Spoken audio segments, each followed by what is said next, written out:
Hey everybody. Today we're getting started with confidence intervals, one of the two major types of statistical inference, along with hypothesis tests. In this vid we're going to focus on the big ideas and we'll save the calculations for another day. Now, the fundamental challenge of statistical inference is that as a researcher, you really care about population information. In particular, you'd like to know a certain parameter, a number describing that population. But we almost never know that exactly. We can't have access to an entire population. We only have information about a sample. In particular, we only have sample statistics. Confidence intervals estimate parameters from their corresponding statistics in a way that is transparent about the level of uncertainty involved. And I really want to underline that last bit, being transparent about the level of uncertainty. When you're looking at sample data and trying to draw conclusions, there is uncertainty that comes from the sampling process, typically randomness that enters in there. So you don't have full certainty about the conclusions you draw. Here's an example that we'll keep in mind throughout this vid. Suppose we sample 30 data scientists at random, finding an average starting salary of $107,000. Now, that's a sample mean, that's a statistic, so it's describing just those 30 data scientists. And ultimately, I don't just care about those 30 data scientists, although I do have very specific information about those 30. Ultimately, I only care about the parameter mu, the mean starting salary of all data scientists.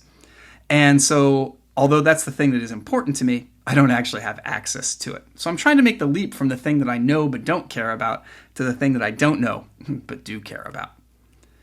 The value $107,000 is called a point estimate. We're using the sample mean x bar to estimate the corresponding parameter mu.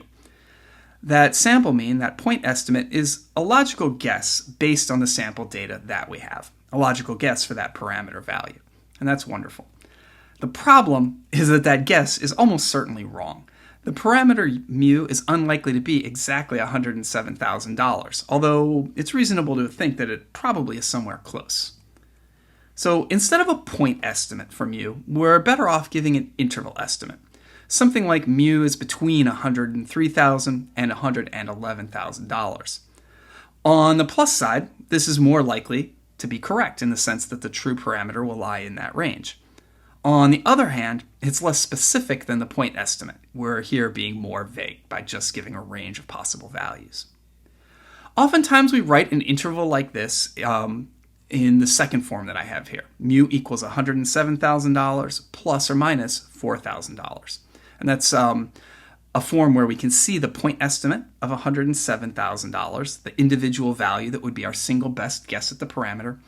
We can also see the margin of error, the $4,000. And that's supposed to be giving a measure of how far away from that point estimate we think it's reasonable that we might find the actual true parameter value.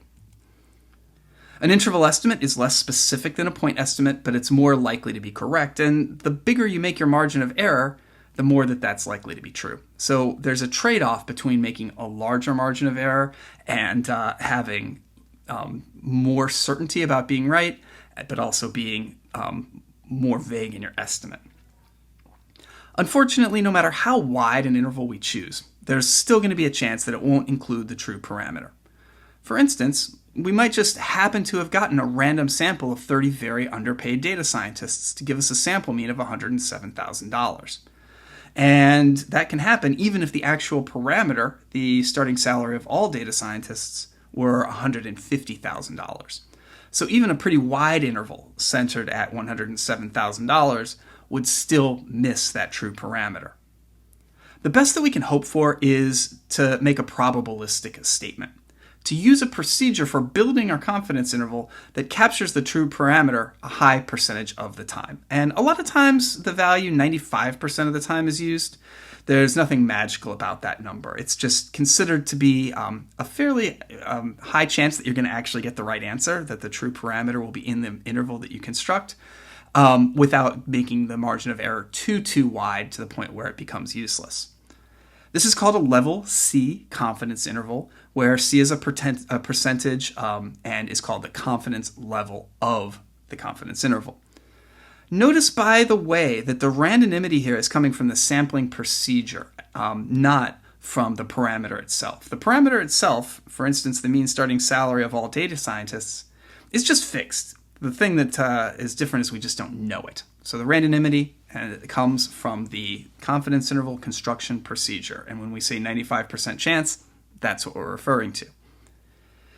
It's possible to make confidence intervals for just about any kind of parameter, and these are often done for population proportions, variances, and percentiles, to name just a few. But by far the most common sort is the confidence interval for the mean. And these typically have the form mu equals x bar plus or minus a margin of error. So the point estimate is going to be your sample mean, which makes sense. That's how you're going to estimate the population mean. And then you have a margin of error on either side. It's going to be the same to the right and to the left. So in order to construct a confidence interval for the mean, we really just need to determine the margin of error E. And that's the big task when we start to get a little bit more mathematical about our creation of confidence intervals. Just as an advertisement, it's going to depend really on three things. The chosen confidence level, as we've kind of already mentioned, higher confidence levels are going to require wider intervals. The variability in the data. Obviously, if you're sampling from a distribution with a lot of uncertainty, your confidence intervals are going to have more uncertainty. And finally, the size of the sample. Just intuitively, if you have a larger sample, you ought to be able to make statements with a bit more confidence, or to say it differently, be able to have a lower margin of error. So these are all issues that lie ahead for us.